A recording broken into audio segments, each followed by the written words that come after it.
Yes, nkulamusizzaako mukwano gwange najjo osinza obanga otuwuliriza webale kwekuumira ku Yugi Updates TV gwe mukwano gwange ali eyo. Omuliro gukutte ekizimbe wano mu kibuga Kampala gwe mukwano gwange ali eyo ampuliriza. Omuliro gukutte ekizimbe mu kibuga Kampala. Omuliro gukutte Sunrise Hotel alongside Kahimas Road. Alongside Kamis Road wali eri mu downtown e Kampala. So far amawulire ge twakafunawo emirambo esatu ye gyakagwa wali mu kyo abantu basatu be baakalangirirwa nti nno bo bafiiriddewo.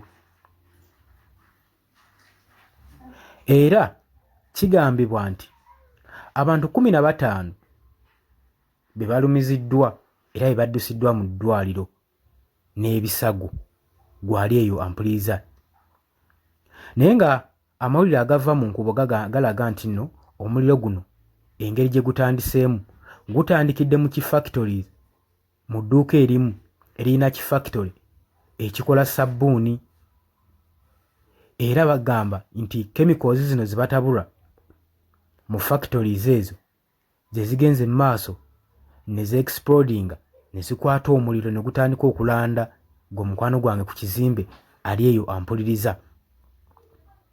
Nkutegeeza nti nno oli ku Yugi Updates TV kosinza obanga otuwuliriza bale kwekumira ku mayengo gano.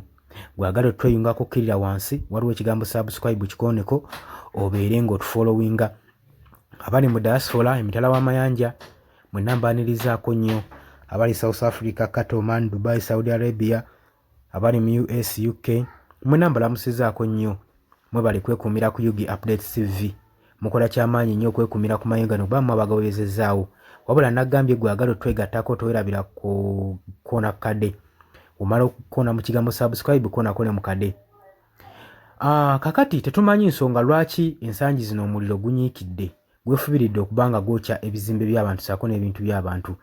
Abazinyamooto batuuse mu budde saako n'aba Red Cross ne basobola okubanga bataakiriza abantu abagwiriddwako ekikangabwa kino eky'omuliro gwe mukwano gwange. Era ekyagenda mu maaso n'okubanga bataasa abantu awo ku crime scene awo gwe mukwano gwange. Naye ekyenyamiza ti abantu ekifo ky'okutaasa bannaabwe olw'okubanga omuliro guno gukutte kumpi n'ebbaala, ekizimbe kibaddeko ebbaala, abasinga ate bagenze mu maaso nakutaasa amacupa ga bbiya na myenge gye badduse nago. Era akatambi nkakuteereddeko awo kalaga ng'abatuuze bagenda mu maaso n'okuleeta amadaala nga bawalampa bagenda mu bizimbe okubbayo amacupa ga bbiya saako gwe n'okwenywera ku nguuli gwe mukwano gwange. Naye obulamu nga tebabututte nga ensonga nkulu nnyo ye ensi yaffe gye tubeeramu.